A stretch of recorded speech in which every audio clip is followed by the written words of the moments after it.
It's kind of funny that this computer software is improving. They make little program errors and they try to fix it.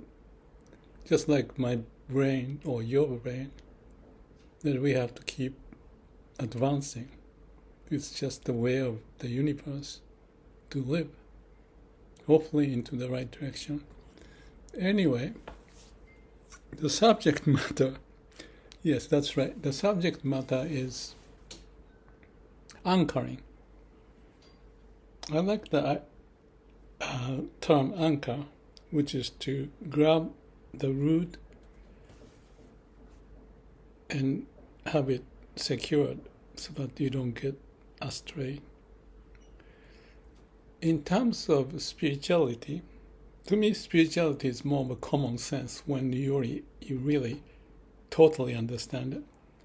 But it may be seen as fake or stupid or ridiculous from the mind point of view. But the mind is to go out to be sane. That's the idea of the spirituality. And you may be offended if you don't care about the spirituality, but it doesn't matter. But this spirituality is very interesting. It's not just a religious context you have, but also the common sense, like I said. And if we can be well connected, that helps us to live our life well. So I want it to be taken as serious, important matter, even for the, how do you call it, the screwy people, egocentric and try to manipulate. They use part of the system, not the totality. So they are not anchored to the core. They're anchored to the ego level. So, so the ego optimizes what they can do to manipulate the whole world. But it doesn't work if the whole humanity get rooted to realize that that's not what we are meant to be living egocentric, because we have to live together. Well, we don't have to, because we can be all separate and do whatever you like. But eventually, you hit someone to hit you, or car accident. All sorts of things happen. So we have to orchestrate, and for that reason, we have this legal system. But that still is the mind level. Heart level is important. In Japanese, religion is called the shukyo, and the first word shu is the core, the basic. The kyo means teaching, so the basic teaching. And that's very profound. So don't take religion or spirituality as something far-fetched. It may be seen as far-fetched, but if you really understand, it should help us, each of us. And how we get to this anchoring? That's the topic, most important topic for this video. I had experiences here and there, and I was just standing and watching the ocean, and then I pictured something happening, and I thought, oh, that's delusion, let's leave it. And in that process, I thought, well, let's make sure. So what I did is like this, put my hand, and this is the kind of a new habit I developed in the last, 6 months, 3 months. So in the other videos, I talk about samadhi, no thinking, or no mind, and no self. Well, I talk about the Namu Amida Butsu symbolism, and talking about the myokonin. Wonderful examples. And the shin, or the myokonin, symbolism of myokonin is more for the layman, I would like to say. So it's majority of people. The other one, meditation and samadhi, is for everyone, but it's your taste. And the Zen is a little bit more intellectual, for the brainy people to crack through their brain to see what is inside, kind of thing. And the Shin Buddhism is more basic, more feeling-oriented, more compassionate, heartfelt sense of how to live. One is the brainy, the other one is heartfelt sense. But ultimately, brain has to connect to the heart. And the heart is where the anchoring takes place, because in my terminology of the heart is where we came from, where we connect ourselves in the true sense. True self is right there. Or you can call God, but it may be considered as God within heart. So that the heart or the God is telling whether we listen or not. That's the question. So use the term heart, right? And so I start, like I said a few months ago, a little more about this. So much interested in Namu Amida Butsu, and the reason is not so much of the technicality and the dogma, but just a simple sense of letting go of your ego. Meditation is the same, but this Namu Amida Butsu idea is like a chanting.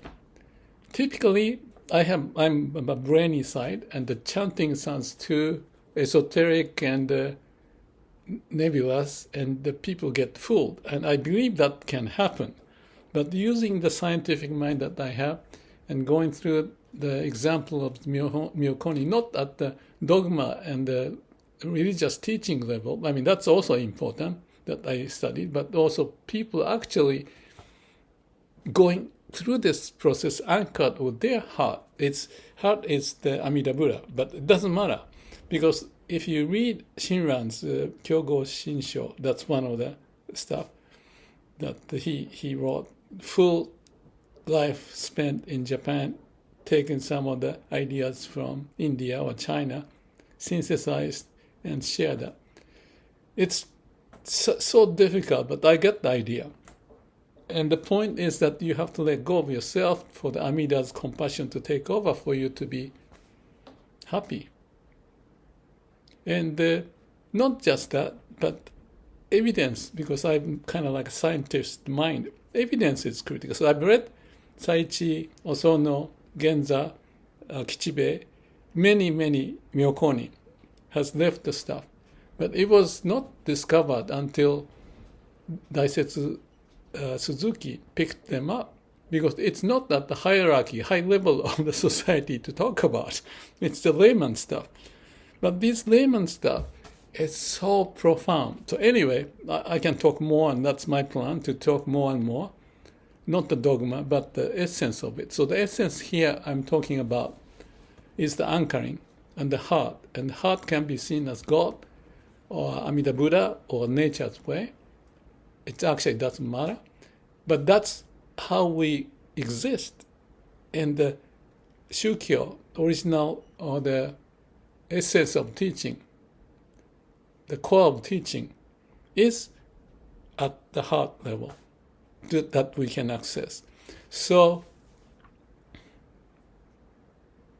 this Namu Amida Butsu, I said it a few times and I played with it, but usually, because it's the same as the Samadhi state, as far as I'm concerned, I'm very sure about it, because you don't have any thought when you do Namu Amida Butsu. It's just the Amida Buddha's image could be there. But you have to let go of your ego, meaning no mind, ultimately. Dualistic thinking, good, bad, or that, just let it go and to become one with the absolute state of being, which is the Garden of Eden. So it's the same thing as the Christianity to say. But here we are talking about going back to the Garden of Eden to assure that we are eating the fruit of knowledge in the right way. So you spit out the seeds and the stuff that, or rotten stuff, but make sure that you have this tree growing. That's a tree of life, I call it, and I have some videos posted under that title. And the tree of life is with the root, heart, and the stem, or the, how do you call that, the stem, trunk, and then the branches and the leaves, and it just live well when you don't have a rotten trees or some broken branches from the storm or some disease happen. You have the healing power within, so to speak, and the energy coming from the root with the nutrition and so forth, so that human being, my sense of me, has the same sense. That's why I posted the video about the tree life of tree or tree of life, some such explanation. So the root anchoring, heart, the Buddha or the God or the way of nature, way of universe, laws of nature, laws of universe, is to be awakened. To know that is to be awakened as much as any religion. In the poet, they talk about, I posted this and that, and there's so many information on the web. So I'm very confident to say and practice this. When I have little thought, kind of delusionally, this may be happening, but no, I don't need to think about it. So that's critical to trigger, to get to the anchored state, absolute state of being. No thinking, no mind, no self, no ego. And being there, just like people say, if you're angry, count to 10. Or scientifically, if you have anger, 90 seconds later, if you don't touch that memory again, it just hormone or whatever happens in our brain kind of settle down and you get out of it. So anchoring is similar to that people, common sense is count to 10 and sleep on it and be quiet, travel, anything like that.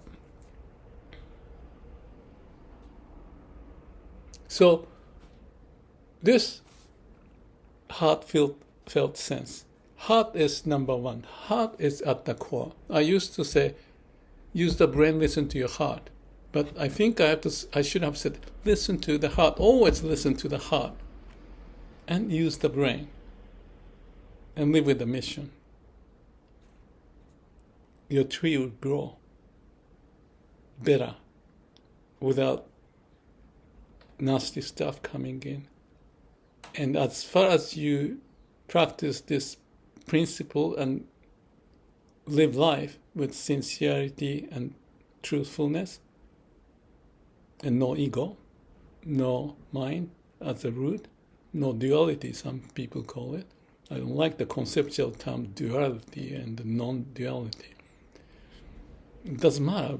Ultimately, that's the experiential insight that you ought to get, not the conceptual insight to think about, that makes sense.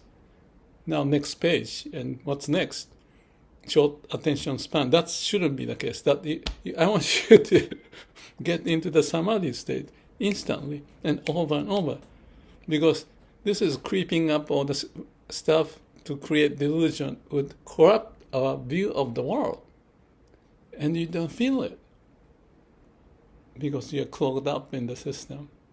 So I can talk endlessly because I need to talk about this to myself too.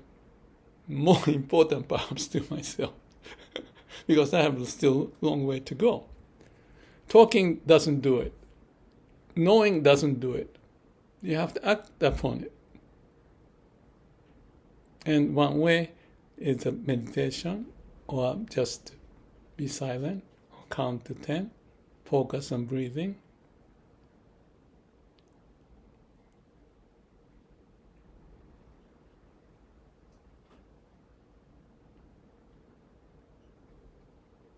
And get rooted to your heart.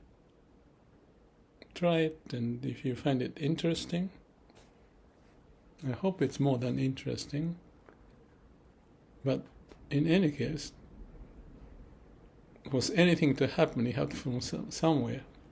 I try to stimulate. I can provide lots of seeds to grow and see what happens. Maybe you can share the seeds growing and exchange ideas, and the tree get bigger. And